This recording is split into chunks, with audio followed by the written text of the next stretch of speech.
Welcome to Nico Props. This is part 4 of the Pirate Cutlass, getting straight into it. So what I'm doing here at the moment is I was just filing the guard there and cutting off the pommel at the same time, so I can run this machine independently. It's got a lowering thing. Sped this up for you. Got the Carbide guide on there, just trying to smooth it off. I realised after the fact that I've got a air file, it's a reciprocating file, which I should have used. I'm going to learn to use these things more as I spend more time in the workshop.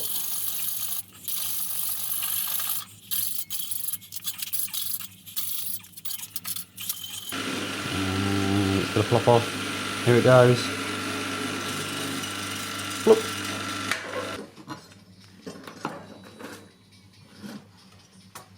Okay, so what I'm doing here, I'm just working out the center point that I need to mill out a slot for the guard to go into.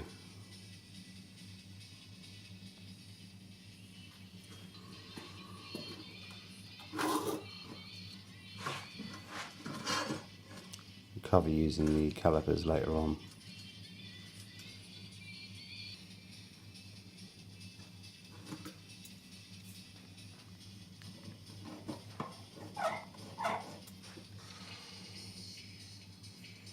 And that's the center point scribed.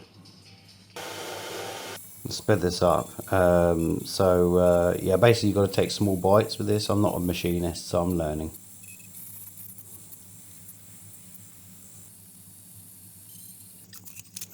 And then file it out to try and fit it up with the actual handle. Sorry, the blade. And then we get onto the handle in a second. So using drill to cut the holes and then using a handle broach, try to pull out all the stuff from the middle and get it all fit up and as close as I can get it onto the handle.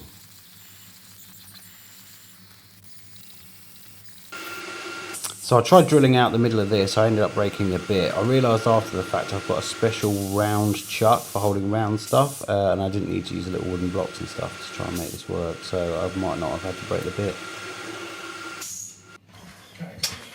Okay, so we've got the sword in the bench vise. There's an out of shot here, but because you only need to see this bit.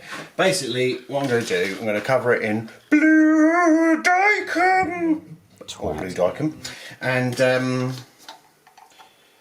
yeah, then we can do a centre line on it basically. Well, that's the idea anyway. So blue Dicom is just a marking fluid. It's fairly permanent, so don't try not to get it on your hands or anything.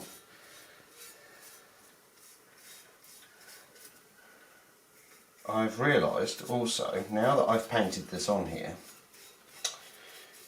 it's the wrong side. Bugger.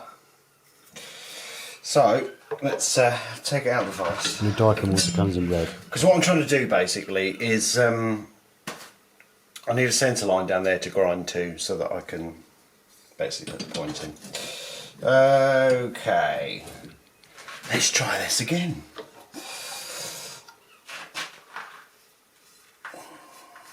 Oh, it's better. Right. It doesn't matter if we get loads of this on the blade. I mean, ideally you just want a thin layer of this stuff because it takes ages to dry if you don't. And also you're just using up loads of it. You can get this in a spray as well. Ooh. Just on the other side.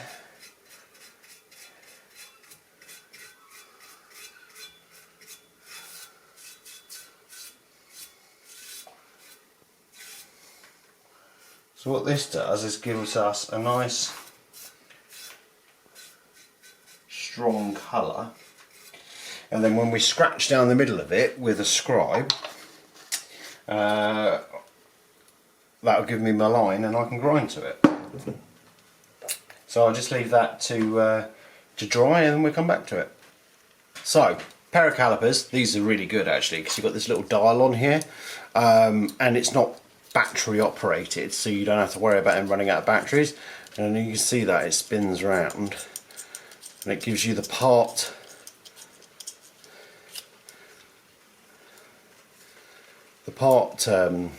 millimeters.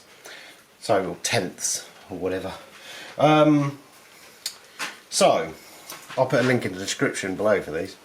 So let's take a measurement of the width, 5mm. Do another measurement up here just to be safe. Yeah, I've got a consistent grind. That's good, because it means all I've got to do is set this to 2.5, scribe, and we're done. So, set it to 0. I know this is all covered in paint and stuff. And then I can unscrew this, turn the dial so that it reads 0. Do that back up. Now we're at complete 0. Now if I go 1, 2, and then go around to the 5, lock that in, and that's my measurement. And now all I've got to do is put it on the edge of the steel and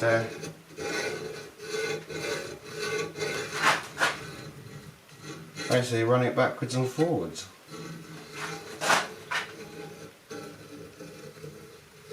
Something I do need to do is I need to make sure I put my ricasso line in here.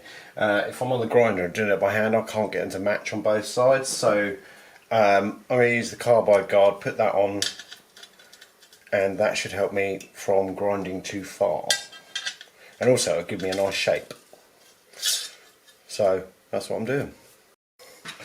I had to go and put it in the leg vise. I just wanted to show you this. So I've put it deliberately at an angle, and the idea here is with this clamp is carbide faced, so on the grinder it means that it's not going to cut through this, so I will make sure I get a nice clean line there, which, well, hopefully, let's see what happens.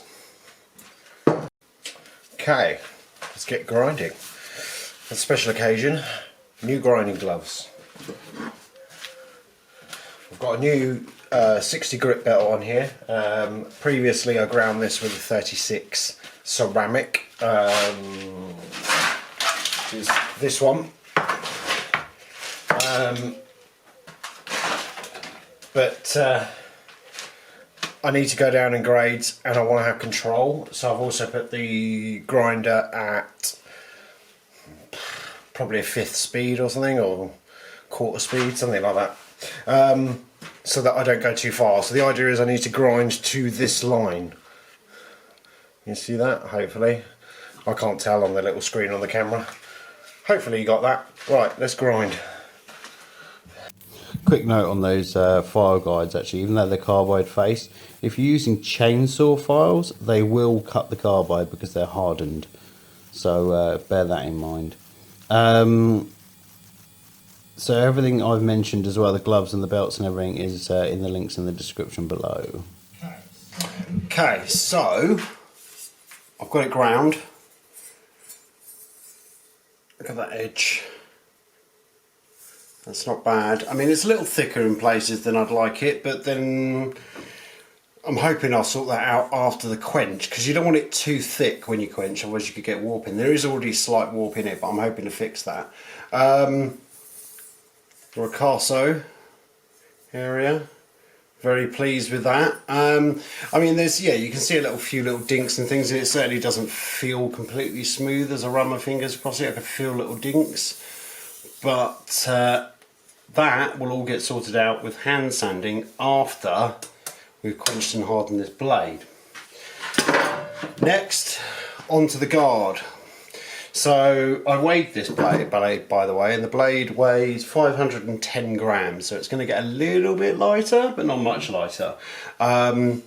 So I'm thinking that this is possibly a little bit too weighty. I'm going to thin it out a little bit, make it completely smooth. I'm not entirely happy with how the underside of it is, so I'm going to clean all that up, and then I might do some shaping on this. I'm not entirely happy with this shape. Might be a little bit long, so I don't know. I'm gonna tweak around with it, see what I feel like, and we'll come back to this.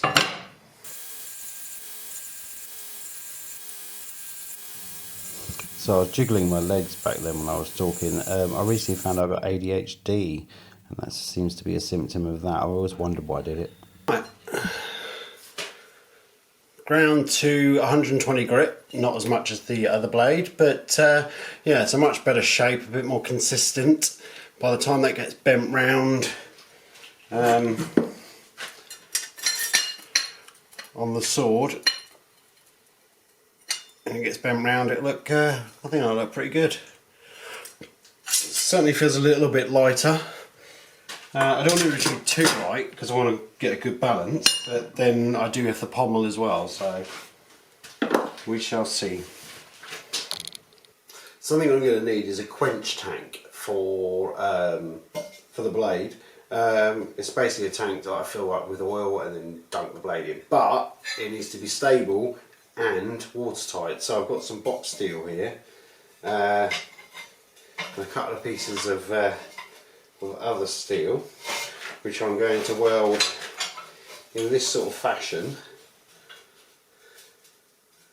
like so, to create a... Okay, so these are the parts I need for stand. Now, where's my centre mark gone? There it is. I need those to go like that. That's not a centre mark. Anyway, and then this needs to be welded on top of that. So I degreased and scuffed up the surface before welding so that it would contact well. Using a blowtorch here as well to heat up the big pieces of steel before I weld them, get better penetration.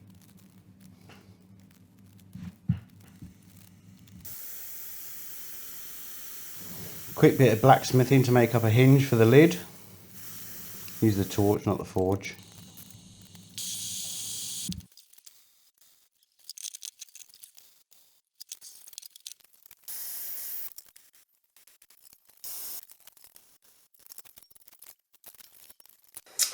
Okay, so we have our guard and our ground blade. Let me hold this up properly. Look at that bad boy. Okay, and then the other side. Yeah, the grind lines aren't exactly smooth. You can see in the glinting that there is some faceting going on there, but that should come out in the hand sanding. And obviously we've got the guard. So that was ground to 320. I ended up grinding this to 320 as well. I've lost a lot of weight on this as well, to try and balance the blade properly. We'll have to see how that goes. The handle that I cut is looser than I'd like it to be. I think obviously while grinding and doing other bits and pieces, and I think this was just too rough. I might be able to use it, I don't know. We'll have to see. I might redo it, not sure. So yeah, the guard has been done to 320 as well, and we've got the pommel with a hole in it, and the newly made quench tank, which has got a lid on it as well, which I also have got on here, and I put a little surprise in it as well. So what I'll do, I'll zoom in and show the flip, and you can see the little surprise on the thing.